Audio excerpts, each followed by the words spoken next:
welcome to the fourth installment of Microsoft Tech Hub Tech Weekends with the MTH 2.0. Our today's session title is Blender 3D Unleashed, your gateway to digital artistry. First of all, this is me, Adnan Ali, your host, and I am very luckily introducing myself as a MLSA Microsoft Learn Student Ambassador Alpha and a first year student in Quest Computer Systems Engineering Department. So our today's session speaker is Mr. Amir Ali. He's also an Microsoft Learn Student Ambassador Alpha and working as a freelancer as well as a multi-skilled person, having expertise in different field of IT, including desktop app development, WordPress development, UI, UX design, graphics design, and 3D modeling. But neglecting all other expertise, let's see their 3D modeling expertise today and get ourselves motivated by their 3D artwork. So now I am inviting to Mr. Amir Ali to take the session forward. Walaikum salam, Adnan. Thank you so much. And I want to thank Mr. Ahmed Murtaza for this meeting, as well as MLSA and MTH for this giving me this opportunity. तो आज का जो हमारा topic है वो है introduction to 3D modelling with Blender 3.6। Actual में ये जो हमारा मैंने इसको कोशिश करके जितना आसान हो सकता था उतनी आसानी से इसको ना कवर अप किया है इस पीपीटी में। तो इंशाल्लाह कोशिश यही होगी कि जितनी आसानी से हम ब्लेंडर को बेसिक से समझ पाएँ उतना अच्छा होगा इंशाल्लाह। तो पहले मुझे बताएं, एम आई ऑडिबल? मेरी आवाज़ सबको आ रही है? जी आवाज आ रही है आपकी।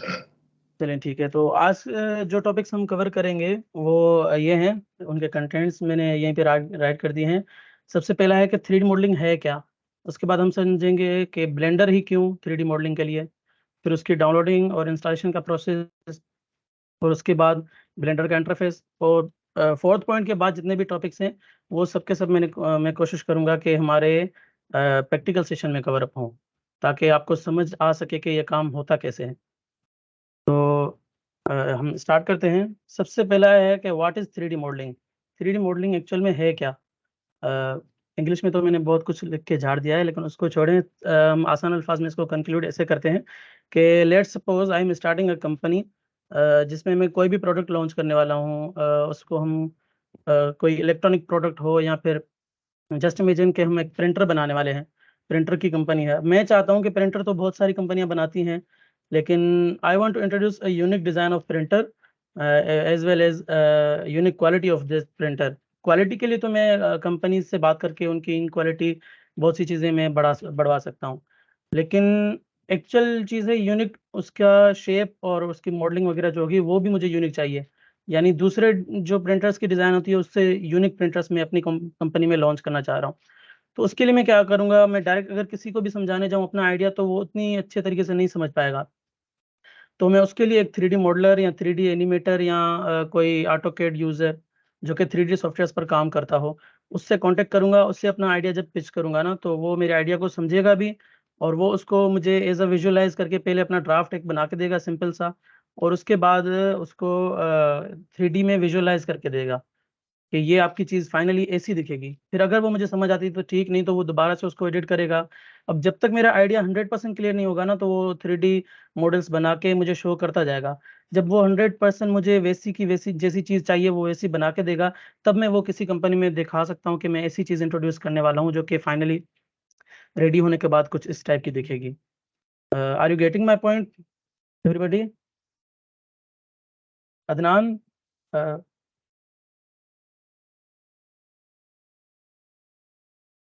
मेरी आवाज़ क्लियर है?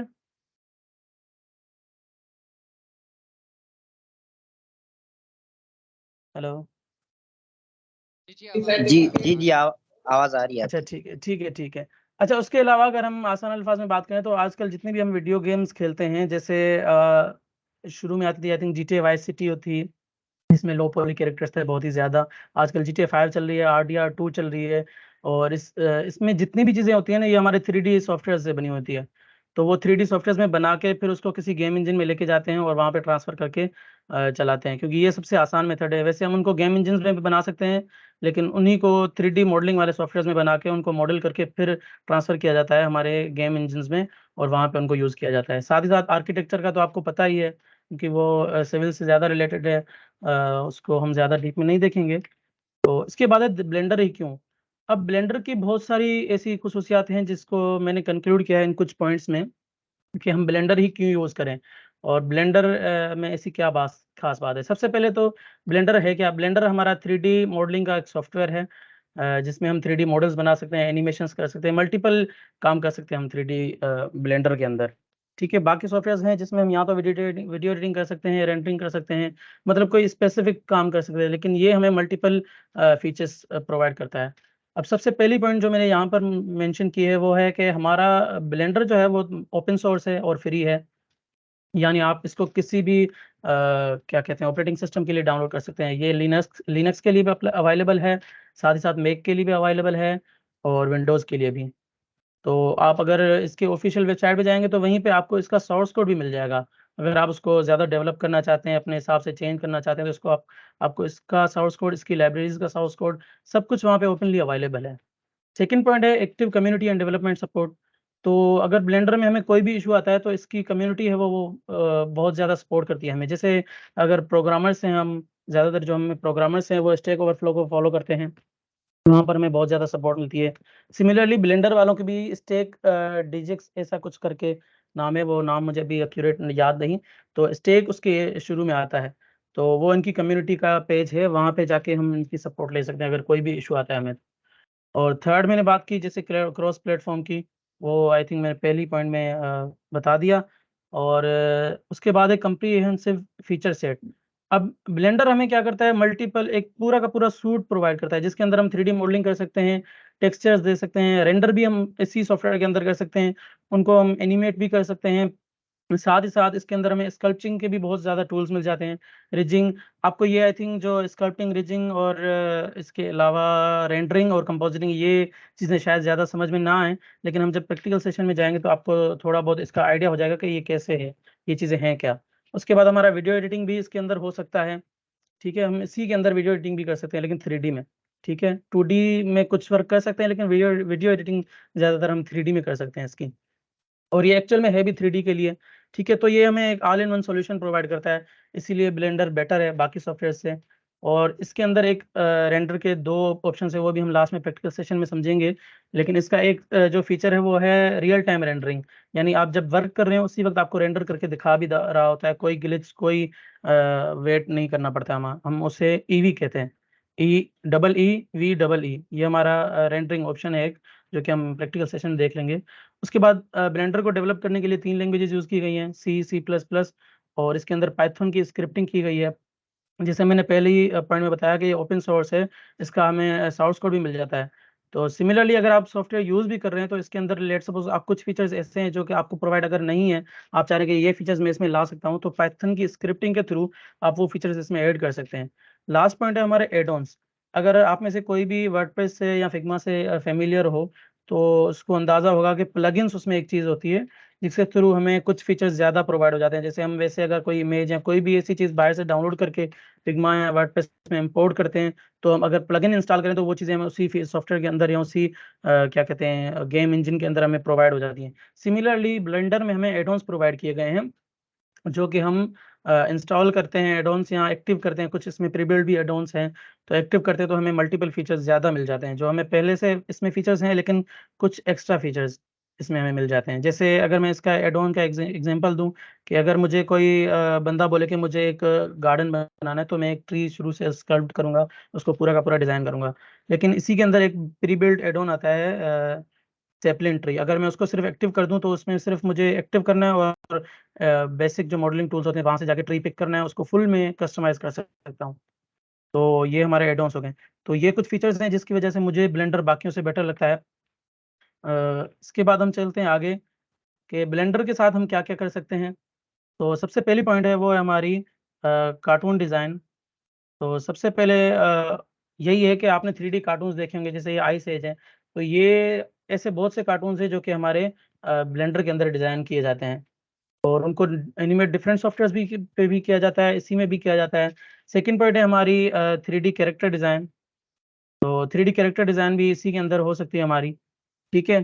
तो हम सिंपल कैरेक्टर्स बनाते हैं इसी के अंदर और उसको हम विजुअलाइज़ करते हैं और गेम्स में भी यूज़ करते हैं। जैसे आप अगर GTA 5 देखी हो या RDR 2 देखी हो, तो इसके अंदर जो ये फ्रैंकलिन और डिफरेंट टाइप्स के कैरेक्टर्स हैं, ये सारे हमारे 3D मॉडलिंग सॉफ्टवेयर्स के अंदर बनाए गए हैं। देन उनको किसी गेम इंजन में इम्पोर्ट किया गया है और उनको यूज़ किया गया है। उसके बाद ये बहुत ही फ़ेमस कार्टून्स हैं, स्प्रिंग नाम करके, आई थिंक हाँ, स्प्रिंग है, स्प्रिंग। तो ये भी हमारे ब्लेंडर के ऊपर ही बनाए गए हैं और यूट्यूब पे डिफरेंट ट्यूटोरियल्स हैं जिसमें इसके मुख्तलिफ एपिसोड्स भी अपलोड किए गए हैं और वो कैसे बनाए गए हैं वो भी उसपे मेंशन है यूट्यूब पर ही। ठीक है, उसके बाद लो पॉली एनवायरनमेंट। अब ये हमारा रियलिस्टिक एनवायरनमेंट नहीं होता, रियलिस्टिक से थोड़ा-सा कम होता है। तो जैसे कार्टूनिक एनवायरनमेंट हम कहते हैं, तो वो एनवायरनमेंट डिज़ाइन्स जो होते हैं हम इसमें डिज़ाइन कर सकते हैं। एनवायरनमेंट यानी एक पूरा आप वर्ल्ड कह लें छोटा-सा, वो हम इसमें डिज़ाइन कर सकते हैं। उसके बाद हमारे लो पॉली कैरेक्टर डिज़ाइन। अब लो पॉली कैरेक्टर्स हमारे ये होते हैं जो कि ज़्यादा डिटेल्ड हम कह सकते हैं कि हैं भी नहीं भी, लेकिन उस वो हमें रियलिस्टिक नहीं होते, ना ही इतने ज़्यादा कार्टूनिक होते हैं, लेकिन उनकी डिमांड आजकल मार्केट में बहुत ज़्यादा है लो पॉली कैरेक्टर्स की, तो वो भी हम इसकी के अंदर डिज़ाइन कर सकते हैं। उसके बाद आ जाता है, ये एक बहुत फ़ेमस गेम है, अगर आप 90s के या 2000 के भी किड हैं, तो आपको पता होगा GTA वाइस सिटी, तो ये उसका मैप है। तो ऐसे डिफरेंट मैप्स जो हैं वो भी इसी गेम इंजन नहीं बल्कि 3D मॉडलिंग सॉफ्टवेयर के अंदर बनाए गए हैं। फिर उनको इम्पोर्ट किया GTA वाइस सिटी में तो बहुत ज़्यादा ऐसी हमारी बिल्डिंग्स हैं जिनके ऊपर सिर्फ़ और सिर्फ़ टेक्सचर लगा हुआ है, कुछ भी नहीं है। वो सिर्फ़ मॉडल की गई हैं बाहर का हिस्सा और ऊपर टेक्सचर लगा दिया है। अगर आप ज़ूम करके देखेंगे या कुछ तो आपको पता लग जाएगा कि वो आपको ब्लरी-ब्लरी सी इमेजेस नज़र आ रही होती हैं। उसके बाद हमारे गेम असेट्स भी हमारे सारे के सारे ब्लेंडर के अंदर हम डिज़ाइन कर सकते हैं। जैसे गन्स हो गई, डिफरेंट टाइप्स के ऑब्जेक्ट्स हो गए गेम्स के, वो सारी चीज़ें हम इसके अंदर बना सकते हैं। इसके बाद है डाउनलोडिंग और इंस्टॉलेशन। अब थोड़ा इसको मैंने ना एंटरटेनमेंट के लिए ना इसके नाम मैंने खुद से ऐसे रख दिए हैं। तो there are many methods but we are going to focus on 2 main methods which are halwa method and biryani method. अब जब भी जहाँ भी हलवा आ जाता है तो हम हलवा वहाँ यूज़ करते हैं जो कोई चीज़ बहुत ही ज़्यादा यानी बहुत ही ज़्यादा आसान होती है तो हम कहते हैं यार ये तो बिल्कुल हलवा है। तो सबसे पहले हमारा है हलवा मेथड। अब हलवा मेथड क्या है? सबसे पहले आपने माइक्रोसॉफ्ट स्टोर पे जाना है। अब आई थिंक ये मैं करके दिखा देता हूँ। आपने माइक्रोसॉफ्ट स्टोर पे आना है।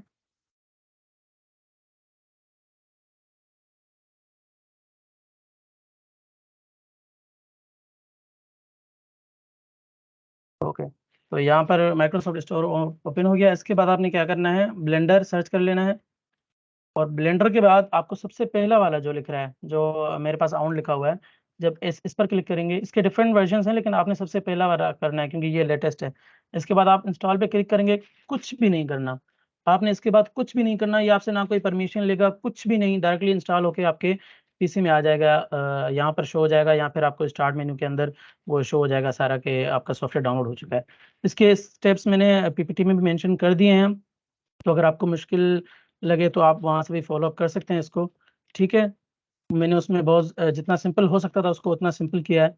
अब दूसरा मेथड है हमारा बिरयानी मेथड, जिसको मैंने थोड़ी देर पहले मेंशन किया कि बिरयानी मेथड। अब बिरयानी के लिए यहाँ पर मैंने बिरयानी नाम क्यों रखा? क्योंकि जब भी हम हलवे की बात करते हैं तो वो हमें बहुत ज़्यादा ईज़ी लगता है, लेकिन जब बिरयानी की बात आ जाती है ना तो वहाँ पे फ्लेवर्स आ जाते हैं कि चिकन हो, मटन हो, कौन-सा हो। तो वहाँ पे थोड़ा टाइम ज़्यादा लगता है हमें यानी मतलब डिसाइड करना पड़ता है, फिर ऑर्डर करना पड़ता है, फिर डिलीवरी आ जाए, तो उसके लिए वो थोड़ा-सा मुश्किल हो जाता है। तो अब चलते हैं सेकंड हमारा जो मेथड है, जिसको मैंने बिरयानी मेथड का नाम दिया है। उसमें आपने क्या करना है, क्रोम पे जाना है, ये भी I think we should do या ओके आई थिंक यहाँ पर हमने लिखना है ब्लेंडर, ठीक है? इसके बाद आपको ये सबसे पहली वेबसाइट दिख रही होगी, तो आपने इस पर आ जाना है, ठीक है? और यहाँ पर देखें मैंने क्रॉस प्लेटफ़ॉर्म की बात की तो यहाँ पर देखें ये हमें विंडोज़ के 3 ऑप्शन मिल जाते हैं, ठीक है? पोर्टेबल एक माइक्रोसॉफ्ट स्टोर से और आप डायरेक्टली भी यहाँ से डाउनलोड कर सकते हैं इसका इंस्टॉलर। पोर्टेबल आपका ज़िप में होगा, इंस्टॉलर आपकी डायरेक्ट EXE फाइल होगी। फिर मैक के कुछ ऑप्शंस हैं, आप मैक के लिए डाउनलोड कर सकते हैं, एप्पल सिलिकॉन चिप वाला या फिर इंटेल वाले प्रोसेसर का। लिनक्स के लिए है, लिनक्स के स्नैप स्टोर में से स्टीम के लिए इसका सोर्स कोड लाइब्रेरीज़ और सॉफ्टवेयर दोनों के, लेकिन अगर आप विंडोज़ के लिए डाउनलोड करना चाहते हैं तो आई प्रीफर कि आप सबसे पहला वाला ऑप्शन इसी पे क्लिक कर लें। अगर आप स्टोर में से डाउनलोड नहीं कर रहे तो यहाँ पर आपको ये डाउनलोडिंग इसकी स्टार्ट हो जाएगी। मैं इसको कैंसिल कर रहा हूँ ताकि ये डाउनलोड ना हो, मेरे पास पहले से पड़ा हुआ है। तो यहाँ से डाउनलोड हो जाएगा। सेम स्टेप्स मैंने यहीं पे पीपीटी में मेंशन किए हुए हैं। तो सबसे पहले आपने ये, और जैसे ही डाउनलोड हो जाए, अब आई थिंक आगे तो आपको पता है कि बहुत ज़्यादा ईज़ी है इंस्टॉलेशन इसकी। तो इंस्टॉलेशन के लिए जस्ट वही हम जो पाकिस्तानी काम करते हैं, नेक्स्ट, नेक्स्ट, नेक्स्ट और लास्ट में फिनिश ही कर देना है। ठीक है? तो इसके बाद चलते हैं हम आगे। ब्लेंडर का इंटरफ़ेस, इसमें आपने कन्फ्यूज़ नहीं होना क्योंकि हम इसको प्रैक्टिकली समझेंगे तो आपको थोड़ा बहुत समझ आएगा कि ये क्या चीज़ें हैं, कहाँ होती हैं। अब ब्लेंडर अगर हम समझना चाहें तो ये बहुत ही बड़ी चीज़ है, जबकि क्योंकि I am also considering my self as a beginner, क्योंकि मैंने अभी बहुत ज़्यादा वक़्त इसको दिया है, लेकिन उसके बाद भी मैं आपको खुद को बिगिनर ही कहता हूँ क्योंकि इसके इतने ज़्यादा ऑप्शंस हैं जो कि अभी भी मुझे नहीं पता। सिमिलरली हम आज इसमें देखेंगे कि जो बेसिक हमारे ऑप्शंस हैं ना, जो हमारे बहुत ज़्यादा काम के हैं, अगर कोई बिगिनर स्टार्ट करना चाहता है तो उसको सीखने चाहिए, वो हम इसी में कवर कर लेंगे। तो इसके बाद हमारा प्रैक्टिकल सेशन, जिसमें सबसे पहले हमारा basic modelling and editing tools. तो I think we should go to the Blender screen. ठीक है। अच्छा, मुझे एक बात बताइएगा, समटाइम्स इट हैपेंस के क्योंकि हमारा ब्लेंडर जब हम ऑन करते हैं तो हमारा जीपीयू भी चल रहा होता है। तो जीपीयू के लिए ये थोड़ा लैग करता है। अगर ये लैग करे तो आप मुझे बता दीजिएगा।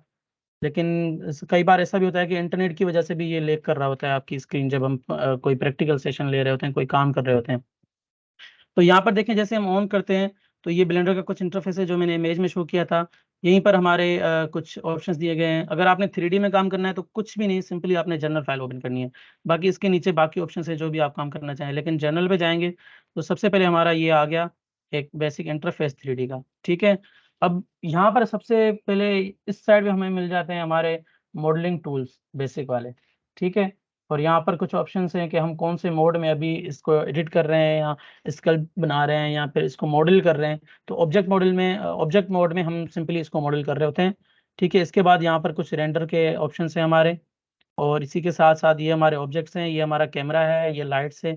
क्योंकि एक-एक चीज़ आपको जब 3D में काम कर रहे होते हैं, आपको जब स्पेशली गेम्स या इसके लिए ऑटोकैड की मैं बात नहीं कर रहा, वो कुछ और चीज़ है। तो अगर आप गेम एसेट्स या इन चीज़ों की बात कर रहे हैं 3D मॉडलिंग की, तब आपको एक-एक चीज़ का ख़्याल रखना होता है कि आपकी कैमरा एंगल क्या होगी, आपकी लाइट्स कैसे शो होंगी। लेकिन आपने इसमें ज़्यादा कन्फ्यूज़ नहीं होना। सबसे पहले हम देखते हैं कि हमारा ये जो इंटरफ़ेस है, इसको मूव कैसे करना है। अब इसके लिए हमारे पास 2 ऑप्शन हैं। एक तो ये हैंडल हमें दिया गया है कि आप एक्स एक्सिस से देखो, वाई एक्सिस से देखो या ज़ेड एक्सिस से देखो इसको। ठीक है? मैं सिंपली एक्स एक्सिस प्रेफ़र करता हूँ क्योंकि वाई और ज़ेड में मूव करना ईज़ी होता है। ठीक है? और सेकंड ऑप्शन क्या है, हमारा जो माउस है उसका जो व्हील है, माउस व्हील, उसको आप क्लिक करके भी इसको जिस साइड में चाहें मूव कर सकते हैं। ठीक है? आई होप कि आप सबको समझ आ रहा होगा। मैं कोशिश कर रहा हूँ कि इसको जितना सिंपल हो सके उतना सिंपल बनाएँ। इसके बाद है, हम अगर let's suppose I am trying to zoom it in और आउट, अगर मैं ज़ूम इन, ज़ूम आउट करना चाह रहा हूँ, तो कैसे करूँ? तो सिंपली माउस व्हील को स्क्रॉल करना है, सेकंड ऑप्शन। अगर आप स्मूथली ज़ूम आउट करना चाह रहे हैं, तो यहाँ पर हमें ये मैग्नीफायर टूल दिया गया है ज़ूम इन, ज़ूम आउट के लिए, तो आप यहाँ से भी कर सकते हैं। ठीक है? उसके बाद हमारा आता है ये कैमरा का ऑप्शन। इन 2 ऑप्शंस को आई प्रेफ़र कि फ़िलहाल छोड़ दें, क्योंकि ये थोड़ा डीप हो जाएगा, फिर आप कन्फ्यूज़ हो जाएँगे। तो इसके बाद हम चलते हैं हमारे ये जो कुछ टूल्स हैं, चलो हमने मूव करना तो सीख लिया कि कैसे करना है और ये सारी चीज़ें। उसके बाद कर्सर को भी हम छोड़ देते हैं फ़िलहाल, क्योंकि ये कन्फ्यूज़ कर देगा ज़्यादा। मूव टूल है। अब मूव टूल हम जैसे इसको आप प्रेस करेंगे ना, अब सिलेक्ट बॉक्स के बाद हमारा मूव टूल, अगर हम सिलेक्ट बॉक्स को आई थिंक हमने नहीं समझा, तो सिलेक्ट बॉक्स में सबसे पहले ट्वीक। ट्वीक से क्या है, हम जिसको भी सिलेक्ट करेंगे डायरेक्टली वो सिलेक्ट होगा। ठीक है? लेकिन इसके बाद हमारा सेकंड ऑप्शन आता है सिलेक्ट बॉक्स। सिलेक्ट बॉक्स में आप जिसको सिलेक्ट करना चाहें, सारों को ऐसे सिलेक्ट कर सकते हैं। कोई भी ऑब्जेक्ट हो उसको सिंपली ऐसे करें, या अगर आप क्लिक भी करेंगे ट्वीक की तरह तो वो भी आपका काम करेगा। ठीक है? बाकी इसके अंदर सर्किल और सिलेक्ट लासो टूल ये भी इसी की तरह ही वर्क करते हैं। ठीक है? ये लें। अब इसके बाद हम आ जाते हैं मूव टूल पर। मूव टूल पर जैसे मैंने क्लिक किया तो आप देख सकते हैं हमें मूव करने के लिए 3 एक्सिस में ऑप्शंस मिल गए, एक्स, वाई और ज़ेड। ठीक है? अब लेट्स सपोज़ मुझे ज़ेड एक्सिस में मूव करना है, तो मैं सिंपली अपना ब्लू एरो को क्लिक करूँगा और ऊपर-नीचे जहाँ भी, अगर मैं इस तरफ भी ले जाऊँ लेफ्ट और राइट, तब भी ये ऊपर और नीचे ही मूव होगा। ठीक है? उसके बाद हमारा है ग्रीन, तो ये वाई एक्सिस में हमें मूव करके दिखाएगा कि ये हमारा काम, कोई भी काम कर रहे हैं, किसी ऑब्जेक्ट को लेफ्ट और राइट या दूसरे अल्फाज में एक्स और वाई एक्सिस में मूव करना है, वाई एक्सिस में बल्कि, तो हम ग्रीन एरो को क्लिक करेंगे। देन हमारा रेड, ये हमारा एक्स एक्सिस के लिए है। अच्छा, अगर आप कंफ्यूज हो जाएं कि लेट सपोज हमारा ये एरो कौन सा है, ये एक्स है, वाई है, जेड है, तो आप यहाँ पे भी देख सकते हैं रेड एरोज, यानी ये हमारा एक्स एक्सिस है, फिर ये हमारा वाई एक्सिस है, और ये हमारा जेड एक्सिस है। ठीक है। इसके बाद हम आ जाते हैं हमारा रोटेट टूल। अच्छा, इसका एक और शॉर्टकट है जो कि समझना बहुत ज़रूरी है। जब आप प्रोफेशनली काम कर रहे होते हैं इसमें, तो आप ये टूल जब यूज़ करेंगे तो हमारा काम बहुत स्लो हो रहा होता है। तो इसके लिए हम क्या करेंगे, सिंपली मूव टूल को छोड़ के वापस इस पे आ जाते हैं, इसको सिलेक्ट किया और जी प्रेस करना है आपने। अब इसको आप जिस तरीके से चाहें, जहाँ चाहे मूव कर सकते हैं। लेट्स सपोज मैंने यहाँ मूव कर दिया, अब मैंने दोबारा से इसको सिलेक्ट किया जी के साथ और कहीं भी मूव कर दिया। ठीक है। इसके बाद कंट्रोल जेड दबा के मैंने इसको अंडू किया। और अगर आप किसी एक्सिस में मूव करना चाहते हैं तो जी के साथ जेड एक्सिस के लिए जेड प्रेस करें, वाई एक्सिस के लिए वाई प्रेस करें, और एक्स एक्सिस के लिए एक्स प्रेस करें। ठीक है। इसके बाद आ जाता है हमारा रोटेट टूल। अब रोटेट टूल क्या है, इस ऑब्जेक्ट को किसी भी तरीके से हमने रोटेट करना है। ये वाई एक्सिस में, ये जेड एक्सिस में, एक्स एक्सिस में, ये हमारा जेड एक्सिस में। तो ये 3 एक्सिस हैं। और इसका भी एक शॉर्टकट है जो कि मैं आपको ज़रूर बताऊंगा। वो ये है कि हम आर को प्रेस करेंगे, फिर जिस डायरेक्शन में चाहें इसको मूव कर सकते हैं। अगर जेड में करना है, स्पेशली किसी एक एक्सिस में, तो आप दोबारा से जेड प्रेस करेंगे। ठीक है। और अगर वाई में करना है तो वाई, और अगर एक्स में करना है तो एक्स। तो ये हमारे कुछ बेसिक मॉडलिंग टूल्स। बाकी स्केल, चलो स्केल को भी समझ लेते हैं हम। स्केल अगर एक्स एक्सिस में करना, वाई एक्सिस में तो हम यहाँ से, अगर एक्स एक्सिस में करना है तो ऐसे, और जेड एक्सिस में करना है तो इस तरीके से। ये भी बहुत ही ज़्यादा सिंपल है। इसका भी एक शॉर्टकट है जो कि हमारा एस एस के साथ हम इसको स्केल कर सकते हैं यूनिडायरेक्शनल, हर डायरेक्शन में, यानी स्केल होगा हर डायरेक्शन से एक ही जैसा।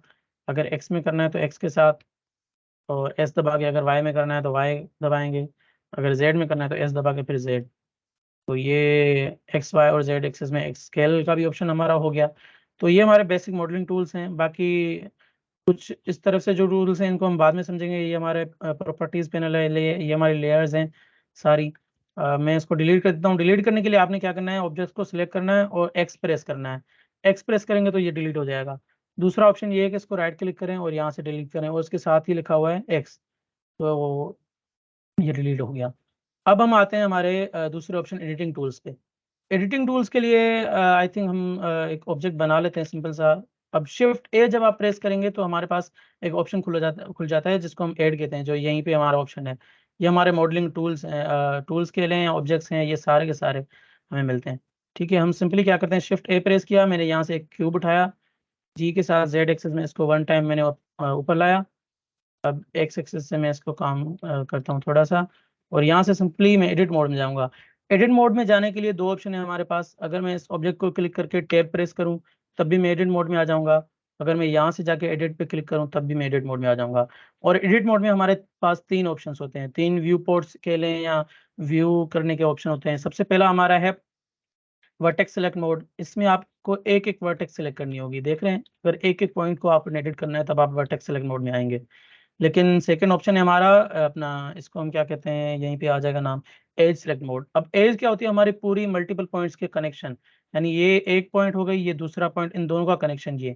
अब मैं एक पॉइंट को सिलेक्ट नहीं कर सकता, तो ये हमारे एज सेलेक्ट मोड हो गया। थर्ड हमारा है फेस सेलेक्ट। फेस सेलेक्ट में क्या होगा, मुझे कोई फेस सेलेक्ट करना है जैसे ये या ये, तो हम फेस सेलेक्ट कर सकते हैं। ठीक है। तो ये हमारा सिंपल एडिट मोड। अब एडिट मोड के अंदर मैं क्या करता हूँ, सिंपली एडिट मोड में गया और यहाँ से मैं 2 फेसेस इसके डिलीट कर देता हूँ एक्स के साथ, और यहाँ पर आ गया डिलीट फेसेस। ये 2 फेसेस सिलेक्ट हो गए। अब मैं इसको सिलेक्ट करूंगा, राइट क्लिक करके यहाँ से सब डिवाइड कर दूंगा। सब डिवाइड में क्या होगा, हमारे जो, अगर मैं इसमें आ जाऊँ तो आप देख लेंगे कि हमारे जो पॉइंट्स हैं इन्हीं को सब डिवाइड कर देगा, यानी इन्हीं को और ज़्यादा डिवाइड कर देगा। अब मैं क्या करता हूँ, राइट क्लिक सब डिवाइड, ये हो गया। अब यहाँ पे हमारे पास एक प्रॉपर्टी पैनल आ जाएगा। मैं इसको छोड़ देता हूँ फिलहाल, दोबारा से फेस सेलेक्ट, इन दोनों को सिलेक्ट किया, जी के साथ जेड, ये आ गया नीचे। और अब दोबारा से वर्टेक्स सेलेक्ट मोड में अपर ऑप्शंस को सिलेक्ट किया, अपर लाइंस को और यहाँ वर्टेक्स को। उसके बाद इसको वाई एक्सिस में थोड़ा सा मैंने पीछे कर लिया। ठीक है। अब इसके बाद हमारा एक ऑप्शन है जो कि हमें समझना है, वो है हमारा मॉडिफायर्स। मॉडिफायर्स आपको मल्टीपल फीचर्स, जैसे हम अगर फोटो एडिटिंग कर रहे हैं सिंपल वर्ड्स में 2D, जो हमारे रास्टर ग्राफिक्स होते हैं, तो उसके अंदर हमारा क्या हो रहा होता है, हमें इफेक्ट्स मिले होते हैं। सिमिलरली आप मॉडिफायर्स को एज ए इफेक्ट कंसीडर कर सकते हैं कि वो हमारे इफेक्ट्स हैं। तो अगर जब मैं आता हूँ मॉडिफायर्स के अंदर, तो यहाँ पर बहुत ज़्यादा मॉडिफायर्स हैं, आप कंफ्यूज हो जाएंगे। सिंपली मैं इसको शिफ्ट कंट्रोल और 2 दबाऊंगा तो हमारा एक सब डिवीजन मॉडिफायर है वो इस पे अप्लाई हो जाएगा। तो यही मुझे चाहिए था, इसको मैंने ऐड कर दिया। अब ये अप्लाई नहीं हुआ, अगर मैं राइट क्लिक करूँगा तो आप देख सकते हैं एक्चुअल इसका शेप अभी भी वही है। ठीक है, तो अप्लाई करने के लिए क्या करना होगा, एडिट मोड से बाहर आके कंट्रोल और ए प्रेस करेंगे, ये हमारा अप्लाई हो चुका है। अब देखें ये थोड़ा चेंज हो चुका है। अब मैं सिंपली क्या करूँगा, वाई एक्सिस पे और यहाँ से मैं वर्टेक्स सिलेक्ट में जाऊँगा और ये 3 वर्टेक्स मुझे चाहिए, फिर यहाँ से भी 3 वर्टेक्स और यहाँ की भी 3 वर्टेक्स। हाँ, आई थिंक ये बेटर है। उसके बाद जेड एक्सिस में भी सिमिलरली उसी की तरह यहाँ पे 3 वर्टेक्स, 1 वर्टेक्स और सेकंड यहाँ पर और थर्ड वन यहाँ पर। ठीक है, अब इनको मुझे करना है बेवल, यानी इन पॉइंट्स को और ज़्यादा डिवाइड करना है, तो कंट्रोल बी प्रेस करेंगे और सिंपली ये बेवल। मुझे अंदाज़ा है कि आप में से ज़्यादातर लोग जो कि 3D से मतलब आई थिंक कोई भी रिलेटेड नहीं करता, या अगर 1-2 करते भी हैं तो उनको ही समझ आ रहा होगा, बाकियों को ज़्यादातर समझ नहीं आ रहा होगा। लेकिन ये मैं आपको एडिटिंग टूल्स अगर वैसे समझा दूँ तो आप कन्फ्यूज़ हो जाएँगे, क्योंकि ये बहुत ज़्यादा होते हैं। तो मैं इन्हीं के साथ आपको वर्क करके सिंपल दिखा रहा हूँ कि ये वर्क कैसे होता है। और जब आपने सीखना होगा तो आप आई थिंक यूट्यूब से या किसी ट्यूटर से सही तरीके से सीखेंगे। लेकिन बेसिक इंट्रोडक्शन में हम चाह रहे हैं कि इसको कुछ टूल्स को हम कवर अप कर लें जो आपको समझ आ जाएँ। तो ये मैंने बेवल कर दिया, अब क्या होगा, उन्हीं पॉइंट्स को देखें उसने दोबारा से डिवाइड कर दिया। अब मैं जाऊँगा ऑब्जेक्ट मोड में, यहाँ पर एक मॉडिफायर है हमारा सॉलिडिफाई, ये क्या करेगा, इसी को और ज़्यादा सॉलिड कर देगा। अगर मैं वाई एक्सिस पे आऊँ तो आपको शायद ये नज़र भी आए यहाँ इस एक्सिस में, और इसको मैं बढ़ा देता हूँ तो ये देखें, इसको सॉलिडिफाई कर दिया, लेकिन एक्चुअल में ये अभी भी वही है। तो इसको अप्लाई करने के लिए कंट्रोल ए और यहाँ पर आके मैं राइट क्लिक करके राइट क्लिक नहीं बल्कि कंट्रोल और आर प्रेस करूँगा, एक लाइन यहाँ पर ऐड कर दूँगा जो कि ज़्यादा एक और पॉइंट आ जाएगी इसमें। अब मैं स्केल करूँगा इसको सिंपली। उसके बाद थर्ड जो हमारा ऑप्शन था, एडिट मोड भी हमारा कवर हो चुका है बेसिक सा। उसके बाद हमारा जो है स्कल्पटिंग। अब स्कल्पटिंग बहुत ज़्यादा डिटेल्ड एक टॉपिक है, लेकिन उसको हम सिंपल वर्ड्स में एक ही ऑप्शन को समझेंगे फ़िलहाल, क्योंकि हमें एक सिंपल सा ऑब्जेक्ट बनाना है, या सिंपल सा छोटा सा प्रोजेक्ट समझ लें। तो यहाँ पर एक ऑप्शन होता है क्लॉथ फ़िल्टर, हम वो यूज़ करने वाले हैं। लेकिन उससे पहले मैं क्या करूँगा कि इसको एडिट मोड में देखूँ कि हमारे फेस सिलेक्टेड नहीं है। तो मुझे ये कुछ फेसेस हैं जो कि सिलेक्ट करने हैं, या मैं इसको अनडू कर देता हूँ ताकि आई थिंक वो सिलेक्ट हो जाए।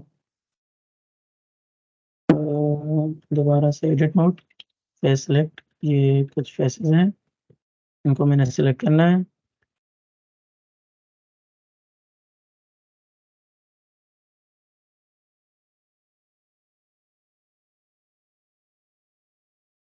इनको मैं जल्दी से सिलेक्ट कर देता हूँ।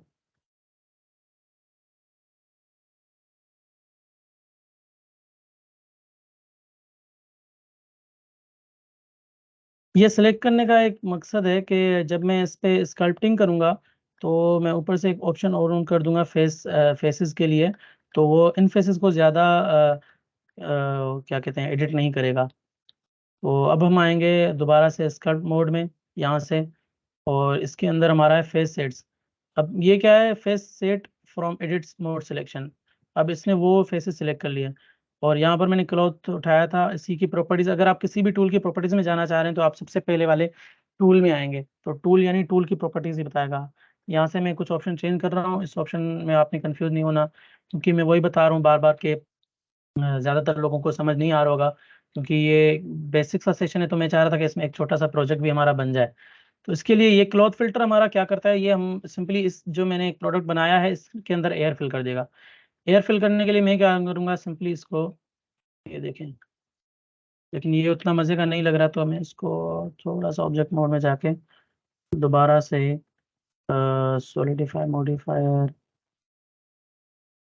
ठीक है, थोड़ा-सा नहीं बल्कि सब डिवीज़न मॉडिफायर लगा देते हैं ताकि ये थोड़ा-सा और क्लियर हो जाए। ठीक है, अब देखें आई थिंक ये बहुत ज़्यादा डिवाइड हो चुका है। इसको राइट क्लिक करके यहाँ से शेड स्मूथ कर लेंगे, अब ये थोड़ा स्मूथ दिखेगा। वापस स्कल्प मोड में हमारा क्लॉथ फ़िल्टर सिलेक्टेड, और यहाँ पे आके मैं इसको सिंपली, अगर आप ज़्यादा देर इसको क्लिक करेंगे या किसी रॉन्ग डायरेक्शन में तो हमारा इसका शेप बिल्कुल ख़राब हो सकता है। तो आई थिंक ये सिंपल सोफे जैसा लग तो रहा है, लेकिन दोबारा से करके थोड़ा और चेंज कर देते हैं। हाँ, अब बेहतर है। तो स्कल्पटिंग के अंदर ये है, स्कल्पटिंग को थोड़ा डिटेल में बताने के लिए सिर्फ एक प्रोजेक्ट मेरे पास होगा मेरा पुराना, मैं आपको वो शो कर देता हूँ ताकि आपको अंदाज़ा हो सके कि स्कल्पटिंग कितना ज़्यादा डिटेल्ड है। तो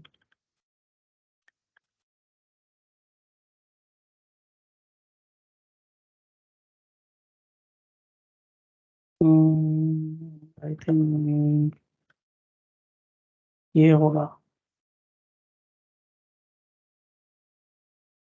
एक प्रोजेक्ट था जो कि मैंने बहुत वक्त पहले ट्राई किया था। हाँ, तो ये स्कल्पटिंग है। अब ये एक सिंपल मेश उठाया हुआ था। अगर मैं वापस से ऑब्जेक्ट मोड में आपको वो शेप दिखाऊं तो ये बल्कि ये नहीं, मेश के अंदर आके यूवी स्फीयर, ये इस एक स्फीयर से बनाया हुआ है।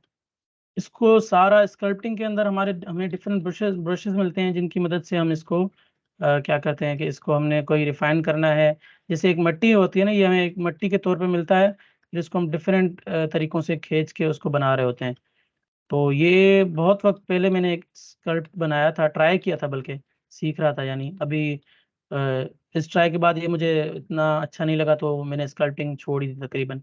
लेकिन फिर से इरादा है, इंशाल्लाह ट्राई करेंगे कि और ज़्यादा बेटर हो सके। तो ये एक सिंपल स्कल्पचर था जो कि मैंने बनाने की कोशिश की थी। स्कल्पटिंग के अंदर इतनी डिटेल्ड, बल्कि इससे भी बहुत ज़्यादा डिटेल्ड वर्क होता है। इसको वापस से बंद कर देते हैं, हम चलते हैं अपने सेशन को आगे बढ़ाते हैं। आई होप कि आप लोग बोर नहीं हो रहे होंगे। इसके बाद हमारा ऑप्शन आता है टेक्सचरिंग। अब टेक्सचरिंग भी सिमिलरली डिटेल्ड है बहुत ज़्यादा, लेकिन इसको सिंपल करने के लिए मैंने एक एड ऑन इंस्टॉल किया हुआ है, जिसके अंदर हमें डिफरेंट टेक्सचर्स मिलते हैं, मॉडल्स मिल जाते हैं बने बनाए। मैं सिंपली मटेरियल्स में आऊँगा, मटेरियल्स यानी हमारे टेक्सचर्स, तो यहाँ पे मैं लिखूंगा सोफ़ा। तो अगर मैंने सोफ़ा लिखा तो डिफरेंट सोफे के आ गए हमारे पास मटेरियल्स। ठीक है, अब यहाँ से मैं कोई भी सिलेक्ट कर लेता हूँ। लेट्स सपोज ये ब्राउनिश, फिर क्लॉथ वाला। आई होप के दिस वन, और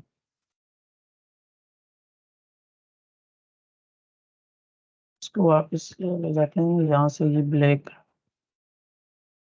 ये बेटर रहेगा, इसको रखते हैं, इसको लगा देते हैं। अब ये डाउनलोड होगा क्योंकि ये एड ऑन है, यहाँ से डाउनलोड होगा।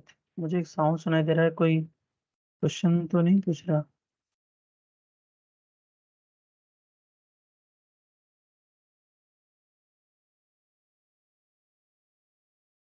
अगर किसी का क्वेश्चन है तो वो अच्छा, पूछ थैंक यू सकता है। Nazakat, still looks impressive and time consuming as well. Okay, अच्छा चलें, किसी ने क्वेश्चन नहीं किया फिलहाल। क्वेश्चन का हम लास्ट में सेशन एक चला लेंगे अलग से। हाँ, अगर कोई पूछना चाहे तो पूछ सकता है जब तक कि ये डाउनलोड हो जाए। अच्छा, ये एक्टिवेट हो गया, डाउनलोड हो गया, तो बाद में मैं इसको बंद कर देता हूँ। ये मेरा एक एड ऑन इंस्टॉल्ड है जिसकी वजह से मुझे बने बनाए टेक्सचर मिल रहे हैं। नहीं तो टेक्सचर्स एक बहुत ज़्यादा हमारा ये है ना, टेक्सचर्स का ऑप्शन या शेडिंग के ऑप्शन, इसके अंदर हम जाएं तो ये देखें, अब ये बनाया बनाया मुझे मिल गया। लेकिन अगर टाइम इतना हमारे पास नहीं तो हमें ये एक एक पॉइंट सेलेक्ट करके उसकी डिफरेंट, क्योंकि इसमें फिजिक्स भी यूज़ होती है, तो फिजिक्स के हिसाब से डिफरेंट चीज़ों को हमने जोड़कर, वेक्टर्स को और अल्फा, बहुत सारी इसमें चीज़ें होती है जिनको जोड़कर हमें ये एक बनाना पड़ता कंप्लीट जो है हमारा क्या कहते हैं टेक्सचर। लेकिन उसको हमने कवर अप कर लिया। अब सबसे पहले हमारा, हम फिलहाल इन व्यू पोर्ट्स को समझ लेते हैं थोड़ा सा, क्योंकि हमारा स्क्रप्टिंग के बाद सीधा कौन सा टॉपिक आता है, रेंडरिंग। रेंडरिंग से पहले हमें समझना होगा कि हमारे ये व्यू पोर्ट्स कौन से हैं। सबसे पहला हमारा व्यू पोर्ट शेडिंग है। ये क्या करता है, हमें पॉइंट्स बताता है कि आपने जो बनाया है चीज़ें उसके अंदर कितने पॉइंट्स आ चुके हैं। यानी ये देखें, ये इतनी सारी चीज़ें आ गई जो कि हमने सिंपल स्क्वायर उठाया था, उसको इफेक्ट्स वगैरह लगा के फिर क्लोज सिमुलेटर से उसके अंदर एयर फिल करके उसको हमने इतनी सारे पॉइंट्स ऐड कर दिए हैं। उसके बाद ये हमारा मिरर है। अगर मैं इसको ऑफ कर दूं तो मुझे एक साइड के ऑब्जेक्ट सिर्फ दिखेंगे। अगर मैं सिलेक्ट भी करूं तो सिर्फ एक साइड के ऑब्जेक्ट सिलेक्ट होंगे, ये देखें। लेकिन अगर मैं मिरर ऑन कर दूं तो दोनों साइड के सिलेक्ट कर सकता हूं। ठीक है, इसके बाद मिरर को ऑफ कर देता हूं और यहाँ पर हमारा दूसरा है व्यू पोर्ट शेडिंग। ये हमारा सिंपल एडिटिंग वाला ऑप्शन है जिसमें हम एडिट कर रहे होते हैं जस्ट अब। तो ये हम फेसेस भी इसमें सिलेक्ट कर सकते हैं क्योंकि हम एडिट मोड में हैं। उसके बाद आ जाता है हमारा व्यू पोर्ट शेडिंग। तो शेडिंग हमारा कुछ लाइव रेंडर की तरह ही है। वापस मैं ऑब्जेक्ट मोड में जाता हूँ तो आपको दिखाता हूँ। ठीक है, एंड देन लास्ट हमारा जो ऑप्शन है वो है हमारा render. Viewport shading, shading हमारा एक्चुअल में रेंडर होता है। ये हमारा ईवी जो कि रियल टाइम वो है। अब ये सोफा थोड़ा आई थिंक बहुत थोड़ा नहीं बल्कि बहुत ज़्यादा ऑकवर्ड हो चुका है, क्योंकि इसका टेक्सचर कुछ बेटर नहीं लग रहा, और हमारे पास इतना टाइम नहीं है कि हम इसको बैठ के एडिट कर सकें पूरा का पूरा इसका जो टेक्सचर है। तो सिंपली मैं क्या करता हूँ, हाँ ये भी उठा लेता 4 MB का ये है टेक्सचर। ओ अब ये बेटर हो चुका है। चलें फिलहाल मैं लाइटिंग लगा देता हूँ, जब तक लाइट में आ जाएंगे। लाइट में हमारे पास डिफरेंट ऑप्शन है, पॉइंट, सन, हम सूरज भी रख सकते हैं, वो हर तरफ से हमें लाइट प्रोवाइड करेगा। ठीक है, लेकिन सूरज ज़्यादातर मैं प्रेफर नहीं करूँगा कि आप यूज़ करें। मैं एरिया लाइट उठा लेता हूँ, उसको थोड़ा सा बड़ा कर दिया, रोटेट कर दिया। रोटेट के लिए वही सेम टूल्स हैं हमारे, और इसमें आप कंफ्यूज ना हो, ये मैं अपने लिए ही ऐसा समझे कर रहा हूँ ताकि आपको सही से शो हो। 1000 वाट की लाइट हो और थोड़ी सी पीछे चले जाए, और इसी का एक डुप्लीकेट फाइल बनाई, वाई एक्सिस पे पीछे ले गया, इसको एक्स एक्सिस पे 180 डिग्रीज, फिर इसको वापस से थोड़ा सा नीचे। तो ये हमारा सिंपल एक सोफ़ा तैयार है। अगर मैं कैमरा व्यू में जाऊं, अब ये है हमारा कैमरा ऑप्शन, जिसको मैं चाह रहा था कि आप हम फिलहाल छोड़ दें। इसी के अंदर आके हम कैमरा में, हमारे कैमरा में एक्चुअल ये सोफ़ा कैसे दिखेगा, ये कुछ इस टाइप का दिखेगा। तो इतने कम वक्त में हमने सिंपल सा सोफ़ा ही बनाया है। इसके बाद मैं कैमरा को ऑफ कर देता हूँ, ऑप्शंस बंद। एक प्लेन उठाते हैं थोड़ा सा और बेटर दिखने के लिए। ठीक है, और इसके अंदर अच्छा फिलहाल इन ऑप्शंस को छोड़ देते हैं। इसके बाद हमारा ऑप्शन है टेक्सचरिंग का। टेक्सचरिंग हमने समझ ली, रेंडरिंग। अब रेंडरिंग में हमारे पास दो ऑप्शन हैं। Let me see if anybody is asking. ठीक है, तो इसके बाद हमारे पास रेंडरिंग। रेंडरिंग के लिए हमारे पास सबसे पहले ये रेंडर का ऑप्शन है, दूसरे नंबर पे, बल्कि टूल्स का पहले है, उसके बाद रेंडर का। रेंडर के अंदर ये हमारा ईवी इंजन है। अगर मैं रेंडर व्यू में आऊँ यानी शेडिंग व्यू में, तो मैं ये देखें, अब ये वो उतना रियलिस्टिक हमें नहीं दिख रहा। ठीक है ना, दिख रहा है सही है, चलो ओके, बुरा नहीं है, लेकिन हम चाह रहे हैं कि इसको और ज़्यादा रियलिस्टिक बनाएं। तो हम क्या करेंगे, ईवी को ख़त्म करके सीधा साइकिल्स पे आ जाएंगे। हमारे पास 3 ऑप्शन है। वर्क बेंच हम बिल्कुल यूज़ नहीं करते, क्योंकि ये हमारे कलर्स ख़त्म कर देता है। और ईवी, ठीक है, ईवी हमारा लाइव रियल टाइम रेंडर जिसको हम कहते हैं, क्योंकि हम जब काम कर रहे होते हैं तो हम साइकिल्स पे नहीं जा सकते, साइकिल्स बहुत ज़्यादा हैवी होता है।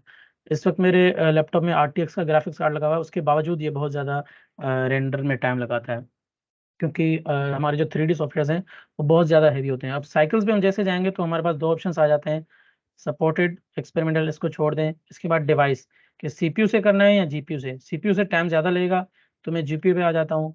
अब ये हमारा GPU एक यूज़ करेगा, और ये देखें, ये अब रियल टाइम रेंडर नहीं है। यहाँ कहते हैं रियल टाइम ही है, लेकिन ये टाइम लगाता है थोड़ा सा।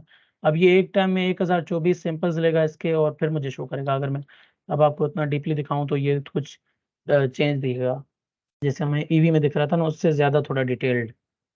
और लेकिन ये टाइम लगेगा। अभी ये सिर्फ और सिर्फ 40 वो है हमारे रेंडर्स। चले, अब ये कंप्लीट हो चुका है। तो इसको अगर मैं जूम करूँ तो ये दोबारा से रेंडर होगा, एक एक पॉइंट। मैं यहाँ से इसके पॉइंट्स थोड़े कम कर देता हूँ। ये हमारे चलिए इतने ही रहे, क्योंकि हमारे पास थोड़ा सा टाइम अभी है। इसके बाद हमारा आता है एक्सपोर्ट का ऑप्शन, जो कि इसके बाद था लाइटिंग कैमरा। इसको आप छोड़ दें, ये थोड़ा ज़्यादा हो जाएगा, सिंपल वर्ड्स में ज़्यादा डोज हो जाएगा बल्कि। तो क्योंकि मुझे अभी भी अंदाज़ा है कि ज़्यादातर लोगों को आपको समझ नहीं आया होगा, इसके लिए आपको इसके बेसिक्स को और ज़्यादा अच्छे से समझना होगा, जो कि हम 1 घंटे में तो बिल्कुल ही नहीं समझ सकते।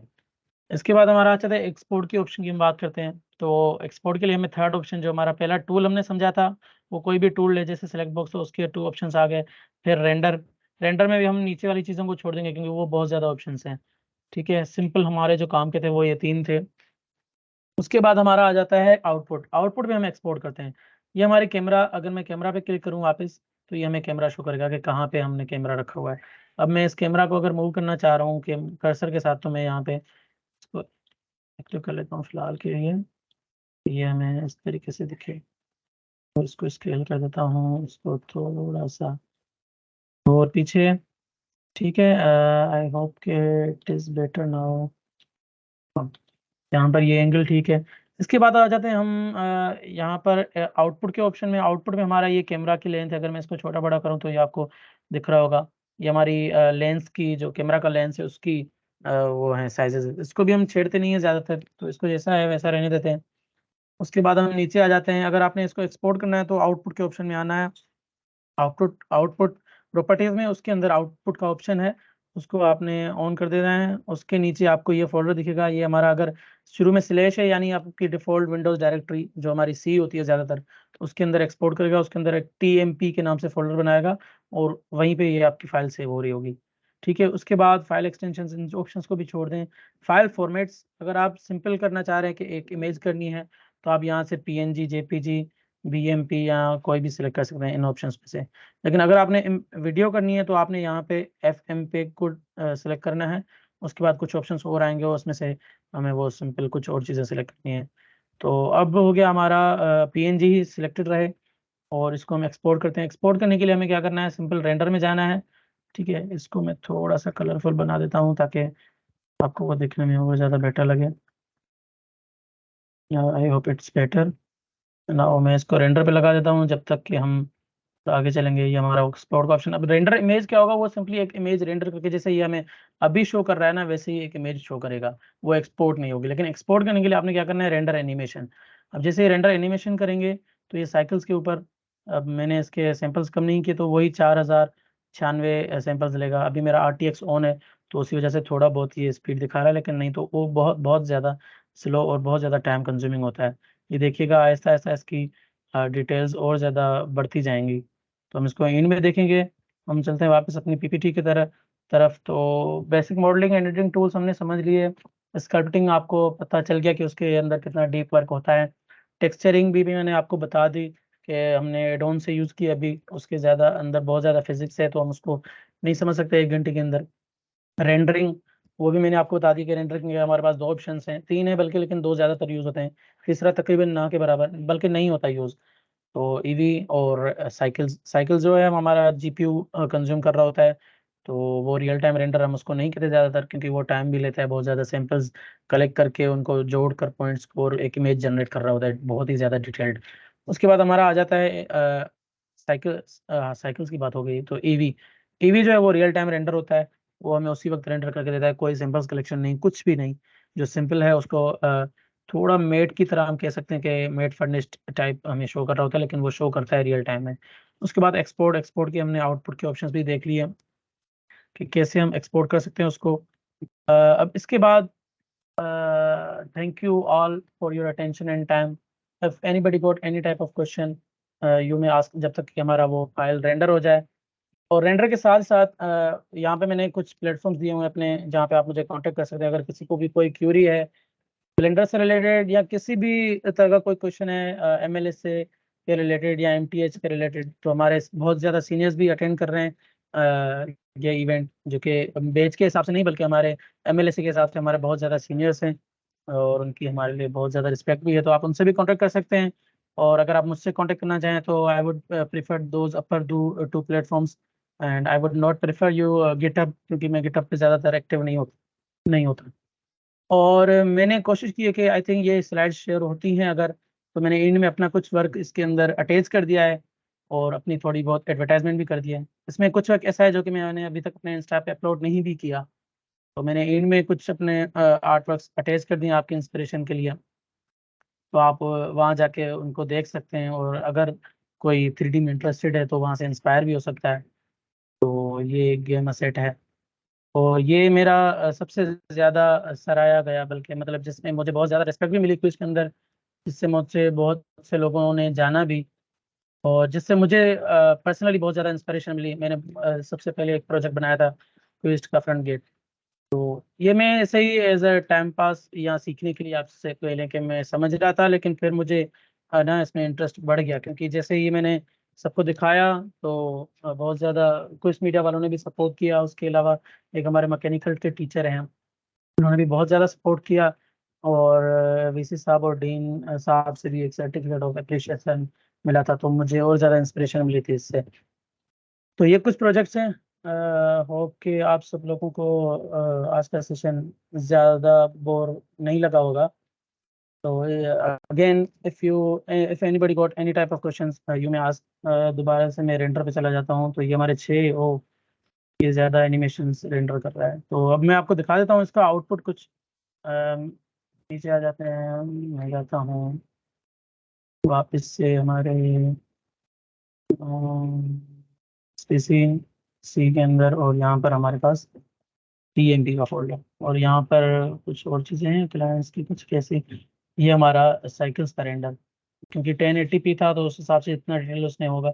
लेकिन ईवी से आप देख रहे हैं, अब आपको ये एज अ क्लॉथ शो हो रहा होगा, लेकिन ईवी में वो हमें थोड़ा सा मेट की तरह फर्निश दिख रहा था। तो साइकिल्स हमारे और ज़्यादा डिटेल्स ऐड कर देता है।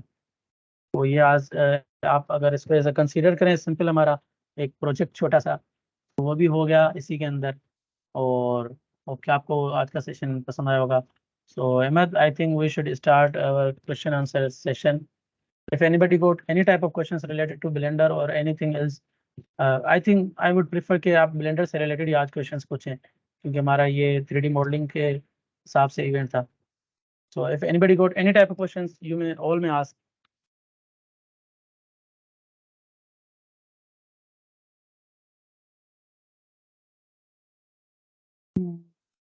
Suggest some good source for learning 3D modeling. अच्छा, इसके लिए मैं आपको सजेस्ट करूँगा, ये हैं हिरा तनवीर। तो अदनान अली आमिर, क्वेश्चंस बताओ। What is the rendering? Okay, मैं कोशिश करता हूँ कि ऊपर से जवाब देना शुरू करता हूँ। सुहेल अहमद, यहाँ से क्वेश्चन हैं। तो अहमद मुर्तज़ा का पहला क्वेश्चन है कि what are some common file formats used for, मैं इसको छोटा सा कर देता हूँ ताकि ये भी आपको शो हो। छोड़ दूँ। What are some common file formats used for storing and sharing computer graphics? अच्छा, तो अगर आप सोर्स फाइल्स की बात कर रहे हैं तो वो डिफरेंट प्लेटफॉर्म से, डिफरेंट सॉफ्टवेयर की डिफरेंट सोर्स फाइल्स होती हैं। और अगर आप लोग वैसे उसको एक्सपोर्ट करने के बाद की बात कर रहे हैं, तो कॉमन जो हमारे हैं वो जेपीईजी, पीडीएफ, और उसके अलावा हमारा पीएनजी, जेपीजी, और गिफ। गिफ तो नहीं, गिफ एनिमेशन के लिए ये फाइल्स हमारे फॉर्मेट्स होते हैं, जो कि हमारा I think I got your question और not, for storing and sharing computer graphics. हाँ, यही है। तो वो फाइल फॉर्मेट, अच्छा, ज़्यादातर हमारा क्या होता है, हम जब एक्सपोर्ट कर रहे होते हैं ना, अगर हम 2D ग्राफिक्स पे या स्टैटिक पे काम कर रहे होते हैं, तो हम देख रहे होते हैं कि हमारे वो फाइल्स एक्सपोर्ट सही तरीके से होते हैं। जब हम एज अ ग्राफिक डिज़ाइनर बात कर रहा हूँ, मैं एज अ कन्वा डिज़ाइनर या कोई और डिज़ाइनर बात नहीं कर रहा, क्योंकि कन्वा भी हमारी सिंपल एडिटिंग होती है और वो ऑनलाइन ही हमें एक्सपोर्ट करके दे देता है। लेकिन अगर हम बात करें as a graphic designer, graphics के रिलेटेड कोई सॉफ्टवेयर हैं जैसे, उसमें अगर आप कोई भी चीज़ एक्सपोर्ट कर रहे हैं तो उसके कुछ प्रॉपर्टीज़ होती हैं जिनको हमने वो करना होता है, सेलेक्ट करके उनकी ज़्यादातर हम ये करते हैं कि उनकी रेजोल्यूशन सेट कर देते हैं। लेकिन जब हम सोशल मीडिया प्लेटफॉर्म्स पर शेयर कर रहे होते हैं, तो उनको उनकी जो पिक्सेल्स हैं या फिर उनकी क्वालिटी गिर जाती है। तो वो हम उसके एक्सपोर्ट करते वक्त उसकी क्वालिटी को थोड़ा ना मॉडिफाई करना होता है हमें, उसके बाद ही वो सेट होता है। फिर आप उसको किसी भी फॉर्मेट में एक्सपोर्ट करें, वो हमारा जहाँ भी शेयर करें वो उसके पिक्सेल्स वगैरह सेम रहेंगे। Second question है, what is rendering and is it necessary to do? And when we say render, what does it mean? So सबसे पहले है what is rendering? रेंडरिंग को हम ऐसे कह सकते हैं कि अगर हम डिजिटली कोई भी एसेट बनाया, उसको हम प्रीव्यू करना चाह रहे हैं, देखना चाह रहे हैं। ये क्वेश्चन है आई थिंक आयशा खोजा। तो आयशा खोजा का क्वेश्चन है कि व्हाट इज रेंडरिंग। रेंडरिंग सबसे पहले ये कि हम कोई भी 3D एसेट बना रहे हैं, अगर किसी को भी हमने शो करना है तो हमें रेंडर करना पड़ेगा उसे। तो वो रेंडर एक हिसाब से हम कह लें कि उसको प्रीव्यू करना। रेंडर के डिफरेंट टाइप्स भी हमने आज पढ़े कि कौन से थे। तो रेंडर यानी उसको सिंपली प्रीव्यू करना हमें लाजमी है। ठीक है, उसके बाद है and is it necessary to do? Yes, it is necessary to do, because अगर आप प्रीव्यू नहीं करेंगे तो आपके प्रोजेक्ट बनाने का कोई फ़ायदा ही नहीं है। क्योंकि हम कोई भी चीज़ बनाते हैं तो उसको शोकास्ट करना लाजमी है, चाहे वो क्लाइंट्स को करें, चाहे वो किसी और को करें, चाहे वो हम अपने लिए करें, लेकिन हमें भी वो देखना होगा, उसको समझना होगा। समझना बल्कि देखना होगा, और समझना होगा कि उसके अंदर क्या मिस्टेक्स हैं, क्या चीज़ें ठीक हैं। और उसके बाद व्हेन वी से render, what does it mean? वही सेम, व्हाट इज रेंडर का वही आंसर के रेंडर यानी किसी चीज़ को प्रीव्यू करना। उसके बाद है suggest some good sources for learning 3D modelling. अगर 3D मॉडलिंग आपने सीखनी है तो कुछ चैनल्स के नाम मैं लिख देता हूँ। इनका नाम है हिरा तनवीर। तो इन चैनल्स हैं जो कि सी जी की, उसके बाद ओके, ये मैं लास्ट में लिख के सेंड कर दूंगा क्योंकि यहाँ पे थोड़ा लेट हो जाएगी। सीजी कुकी है, पॉलीगॉन रनअवे है, पॉलीजे फोर्ड है। ये बहुत ज़्यादा आउट क्लास आर्टिस्ट हैं। इसके अलावा मैं सजेस्ट करूंगा कि आप इंस्टाग्राम पर आ जाएं, क्योंकि इंस्टाग्राम पर आपको बहुत ज़्यादा इंस्पिरेशन मिलेगी 3D सीखने के लिए। और सीजी कुकी हमारा यूट्यूब चैनल ही है, पॉलीगॉन, रनवे और पॉली जे फोर्ड सीजी कुकी ब्लेंडर गुरु, ये सबसे बेस्ट हैं। और एक अभी हिंदी में भी स्टार्ट किया है किसी बंदे ने, उसका नाम भी है, इजी है, I think I would have video save, just let me check it. तो उनका नाम है नाफे 3D, नाफे, ये हिंदी में समझाते हैं। ये इनके बहुत ज़्यादा अनरियल इंजन पे भी प्रोजेक्ट्स बने हुए हैं, तो आप ये चैनल्स को फॉलो कर सकते हैं 3D सीखने के लिए। इनका ही था प्रश्न, कहाँ गया, हाँ ठीक है। इसके अलावा आपको ब्लेंडर के एसेट्स भी वहीं पे इनकी वेबसाइट्स पे मिल जाते हैं। तो ये जेपीजी, ठीक है, what are the key difference between real time 3D rendering and offline और pre rendered 3D rendering techniques. Okay, ये थोड़ा सा ट्रिकी क्वेश्चन हो गया मेरे लिए भी। रियल टाइम रेंडर यानी हमारा वो रेंडर जो हम जब काम कर रहे हो वही हमें उसी वक्त रेंडर होके दिख रहा होता है। और प्री रेंडर्ड ये भी वही चीज़ हो गई, क्योंकि वो उसी वक्त रेंडर हो चुकी होती है। तो ये इन दोनों चीज़ों को I think according to my knowledge कि ये चीज़ें एक ही होंगी। ठीक है, तो ये लाइट चलें। Blend Blender also support animation और motion graphics. Yes, Blender supports motion graphics and animations. Blender ज़्यादातर यूज़ होता है motion graphics और animations के लिए। Blender में बहुत ज़्यादा, जैसे मैंने आपको बताया कि हमारे कुछ चैनल्स हैं जिनके अंदर मूवीज़ बन चुकी हैं बाकायदा Blender के ऊपर। मैं आपको दिखाता हूँ एक स्प्रिंग 3D। तो आप ये देखें, ये हमारी एक मूवी है जो कि ब्लेंडर के ऊपर ही बनी हुई है। ये हमारा सीजी कुकी एक चैनल है जिसके अंदर ये हमारी पूरी की पूरी मूवी बनी हुई है। ये आप आपको समझा रहे होते हैं कि आपने कैसे करना है या हमने कैसे बनाई।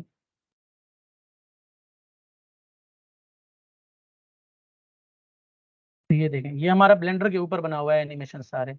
और आपकी डॉक्टर स्ट्रेंज देखें, उसकी, अच्छा आपको पता है एक नई बात जो कि कुछ वक्त पहले मैं रिसर्च कर रहा था मुझे पता चली कि हमारी जो डॉक्टर स्ट्रेंज है और वांडा विजन, ये दो मूवीज बहुत ज़्यादा फेमस हैं, आपने देखी भी होंगी। इसके अंदर एक पाकिस्तानी गर्ल है जिसने वीएफएक्स पे काम किया हुआ है।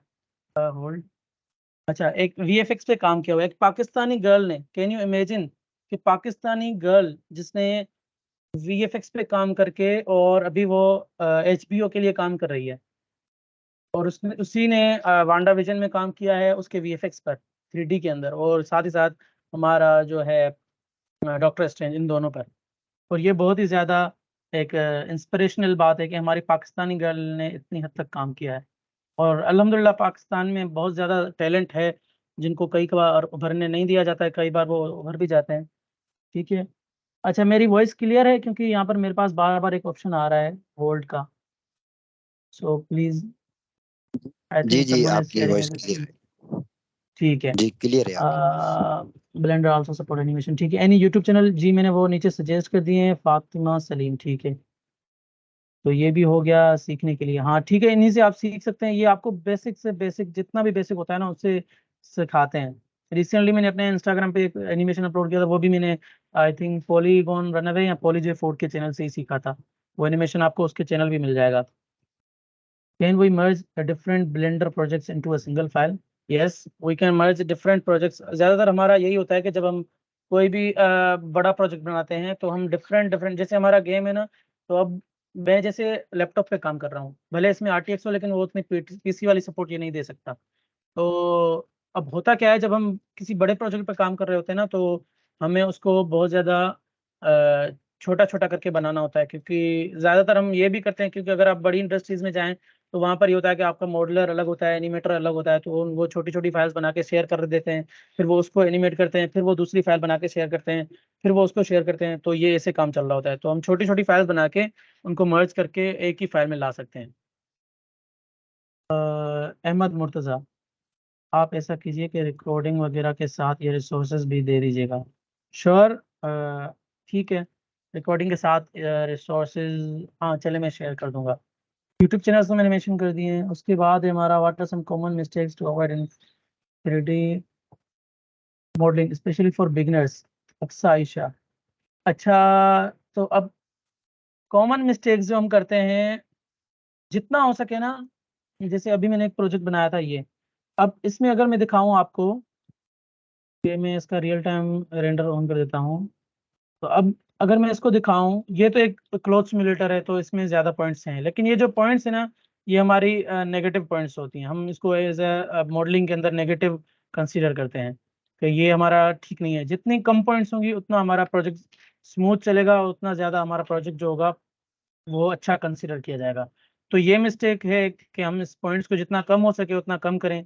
जैसे मैंने अभी इसको मुझे अभी रेंडर करना था, आपको समझाने थे रेंडर और मॉडिफायर्स थोड़े बहुत, तो मैं इसको अप्लाई कर रहा था। ज़्यादातर लोग क्या करते हैं इसको, अगर हमें सिंपली एक्सपोर्ट करना है या एनिमेशन बनानी है तो वो उसको अप्लाई नहीं करते मॉडिफायर्स को, वो यहीं पे पड़े रहते हैं सारे के सारे हमारे, और उसको हम फिर चला रहे होते हैं यहाँ पे, ऐसा कहते हैं कि उसको शो कर रहे होते हैं। तो मॉडिफायर्स को अप्लाई नहीं करते, अगर अप्लाई करते हैं तो वो ज़्यादा हेवी हो जाता है, इसीलिए। तो ये एक मिस्टेक है जो कि हमें अवॉइड करनी चाहिए। और दूसरी मिस्टेक अगर मैं कहूँ, सीखते कम है हम सीखते कम है, थोड़ा सा सीख लेते हैं फिर हम कहते हैं कि यार नहीं समझ नहीं आ रहा, ये चीज़ें हम छोड़ देते हैं। तो उसके लिए आपको ये करना चाहिए कि आपको इंस्पिरेशन लेनी चाहिए डिफरेंट प्लेटफॉर्म से। और अच्छा, हमें हमारे यहाँ एक चीज़ चलती है कॉपी कल्चर, जिसको बुरा भी समझा जाता है, लेकिन कई हद तक अगर हम देखें, लर्निंग के वक्त कॉपी करना अच्छा होता है। जैसे मैंने कहा कि मैं अभी सीख रहा हूँ, तो मैंने पॉलीजी4 या पॉलीगॉन रनर, इन दोनों में से किसी एक का चैनल फॉलो किया हुआ है। मतलब दोनों को, इन सबको ही फॉलो किया है तकरीबन, लेकिन कल परसों मैंने इनकी एक वीडियो फॉलो की जिससे मैंने एक एनिमेशन बनाया। अब वो एक्चुअली 100 नहीं, लेकिन 98 के दें तो हम मैंने उसको कॉपी किया, थोड़े बहुत उसके चेंजेस कर दिए मैंने, लेकिन उस कॉपी से भी मैंने बहुत सी चीज़ें सीखी। फिर उसको मैंने शोकास भी किया इंस्टाग्राम पर, ताकि मुझे उसी में सजेशंस मिले। ज़्यादातर मैं इसीलिए अपलोड करता हूँ कि मुझे सजेशंस चाहिए। अगर आपको इस मीडिया पे भी जाएंगे तो वो जहाँ पर जब मेरी पोस्ट अपलोड हुई थी, तो मैंने उनको स्पेशली लिख के भेजा था कि सजेशंस आर एक्सेप्टेड। किसी को कोई भी सजेशन देना है तो आप मुझे सजेशन दें और मुझे बताएं कि इसमें क्या चेंजेस हो सकते हैं, क्या चीज़ बेटर हो सकती है।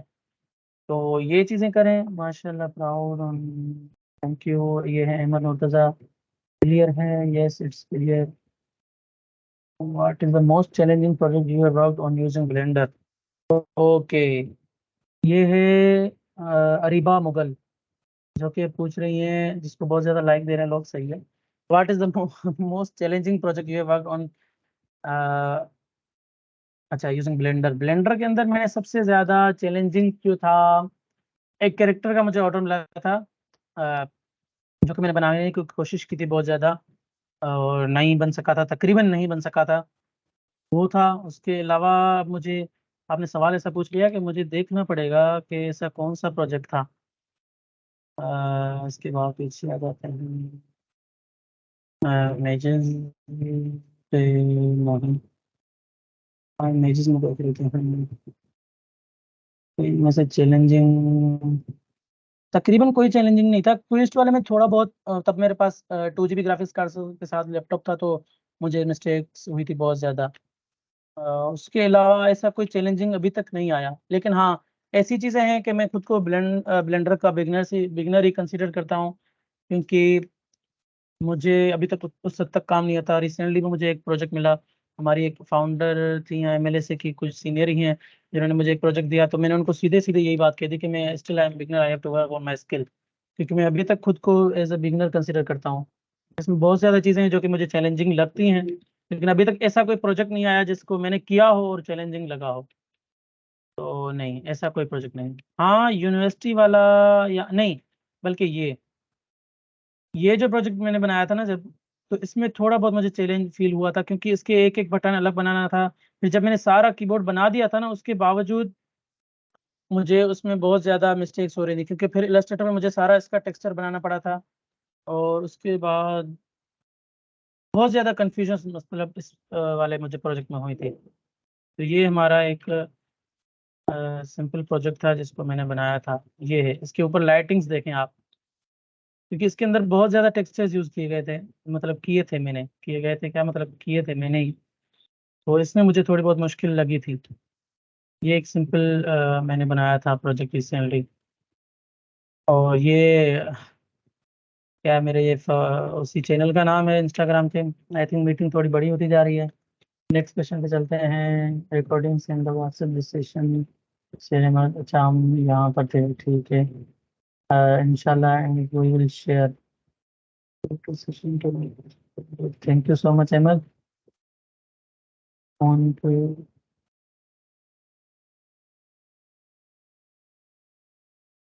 3D मॉडलिंग के लिए मिनिमम कितनी लैपटॉप? अच्छा, अब ये नज़ाकत उमरानी ने एक बहुत ही अच्छा क्वेश्चन पूछा है कि 3D मॉडलिंग के लिए मिनिमम कितने का लैपटॉप, यानी आई थिंक आप स्पेसिफिकेशन के बारे में पूछ रहे हैं। पैसों के हिसाब से तो मैं कुछ भी प्रेफर नहीं करूंगा, क्योंकि आपको पता है आजकल डॉलर ऊपर नीचे बहुत ज़्यादा जा रहा है। अभी तो बढ़ रहा है, बल्कि फ्रीलांसर्स के लिए अच्छी बात है, लेकिन बुरी भी है क्योंकि हम पाकिस्तानी हैं। तो 3D मॉडलिंग के लिए मिनिमम लैपटॉप की स्पेसिफिकेशन, आपका कितना भी पुराना लैपटॉप हो, अगर आपका फोटो डुओ भी है ना, ब्लेंडर क्योंकि ओपन सोर्स है, इसका कोड भी अवेलेबल है। अगर आप ओपन करते हैं तो पीछे सीएमडी ऑन होता है, फिर आपका ऑन होता है ब्लेंडर।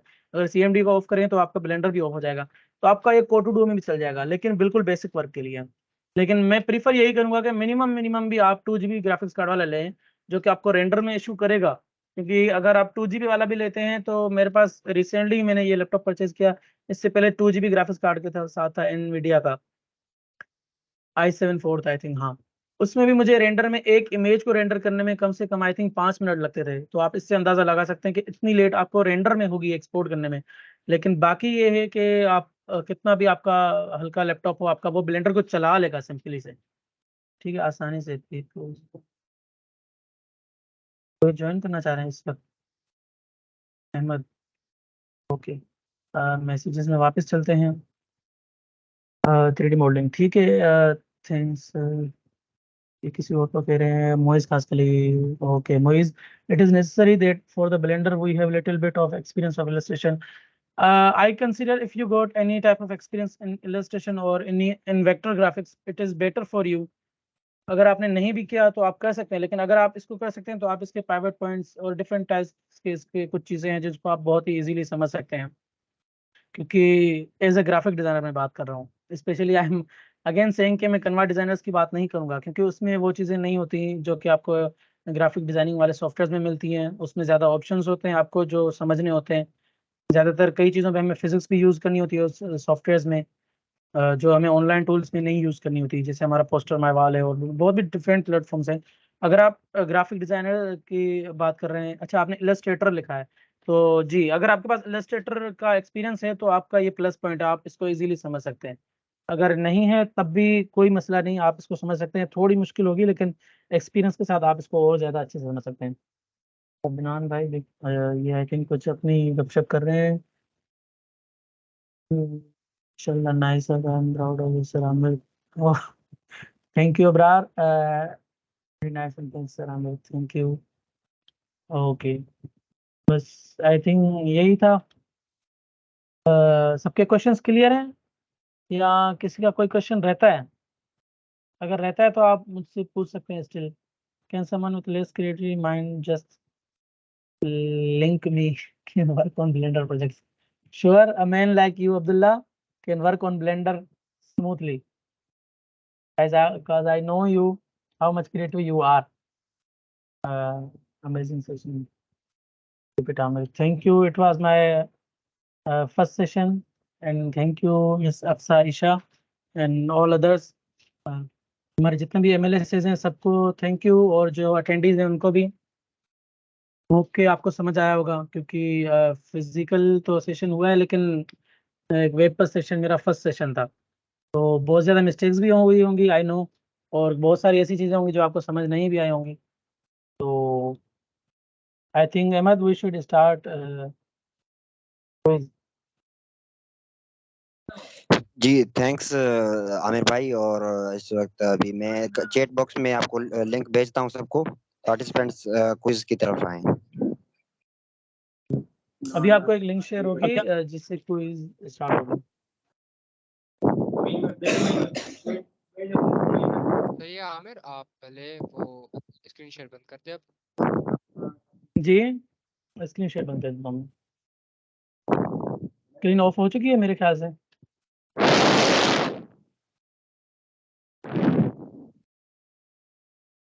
जी,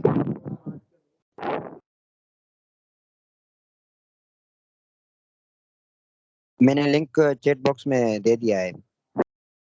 अच्छा, ये स्टार्ट है क्विज़ या कुछ वक़्त में स्टार्ट होगी?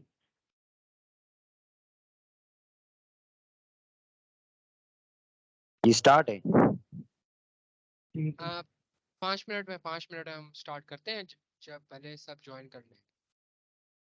जल्दी जल्दी सब जी, ज्वाइन कर लें और हम 5 मिनट में कोई स्टार्ट कर रहे हैं। जैसे इनफ लोग आते हैं ना, तो हम स्टार्ट करते हैं।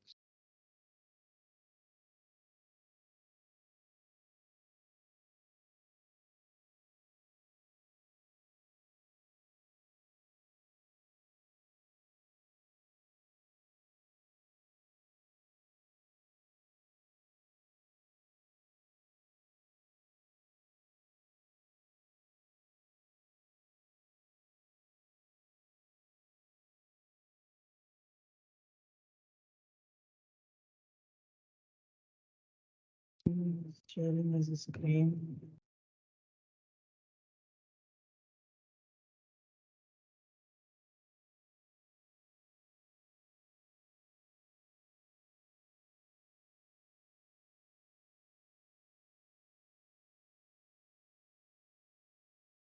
हम 9:15 पे अपना क्वेश्चन शुरू करते हैं। बस जल्दी जल्दी ज्वाइन कर लें। अगर कोई डिफिकल्टी हो रही है ज्वाइन करने में तो बता दें।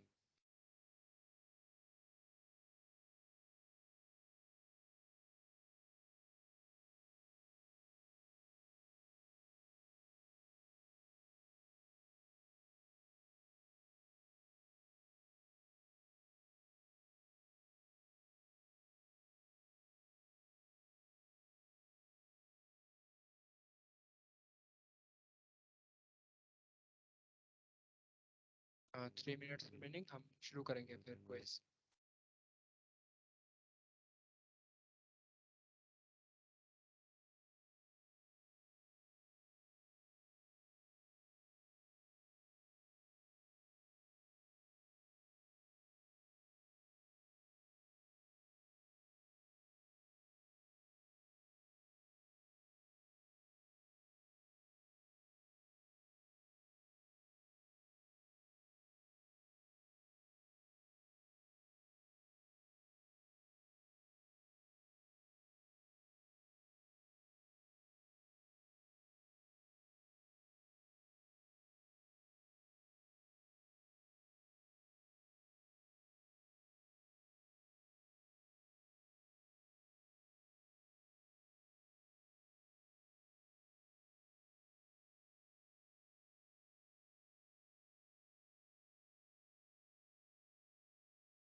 आई थिंक यहीं पे रुक गई है 23 पे। तो अगर कोई रहता है तो बता दे, वरना हम शुरू कर रहे हैं अभी।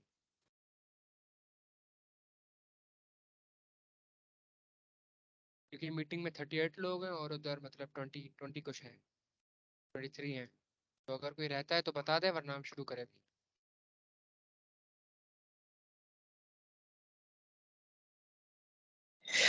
जो जो रहता है जल्दी जल्दी से ज्वाइन कर ले।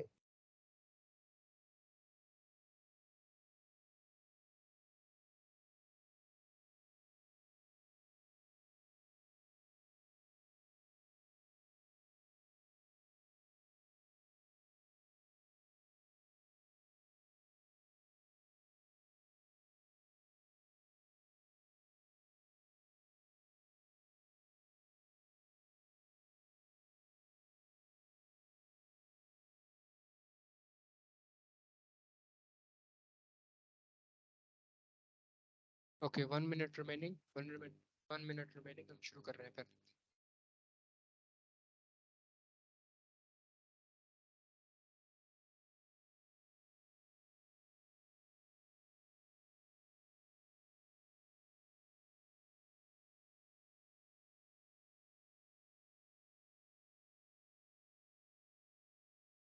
ओके 9:15 हो गए, हम शुरू कर रहे हैं क्विज, ठीक है।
अच्छा, मैं आपको इसमें बता दूं कि ये सही वाले क्वेश्चन होते हैं उसके भी पॉइंट्स होते हैं, और जितना जल्दी आप मतलब जवाब देते हैं उसका भी इफेक्ट होता है। तो अब बाकी 2 क्वेश्चन से हम शुरू कर रहे हैं फिर।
अच्छा तो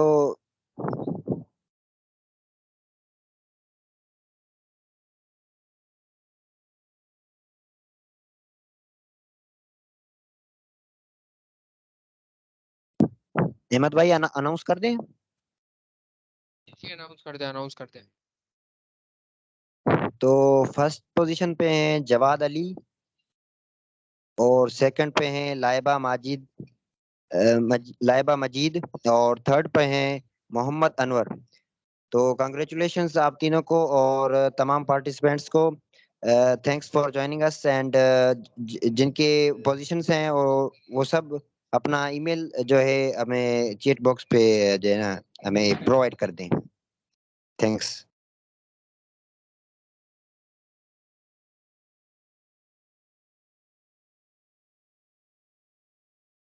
जैसे अदनान ने बोला, जो जो विनर्स हैं वो अपनी अपनी ईमेल्स दे दें, ताकि हम कुछ ही दिनों में इंशाल्लाह से आपको अपने वाउचर्स दे देंगे। तो आई थिंक तीनों ने दे दिए हैं, जवाद अली, मोहम्मद अनवर और Laiba Majid. Congratulations to you. और इंशाल्लाह हम आपसे मिलेंगे नेक्स्ट वीक सैटरडे पे। और कोई सवाल वगैरह तो कुछ नहीं होगा, काफ़ी कुछ क्लियर हो गया माशाल्लाह से। आमिर ने काफ़ी अच्छा सेशन किया, और फिर हम इंशाल्लाह नेक्स्ट वीक मिलते हैं। अल्लाह हाफिज़। अल्लाह हाफ़िज़।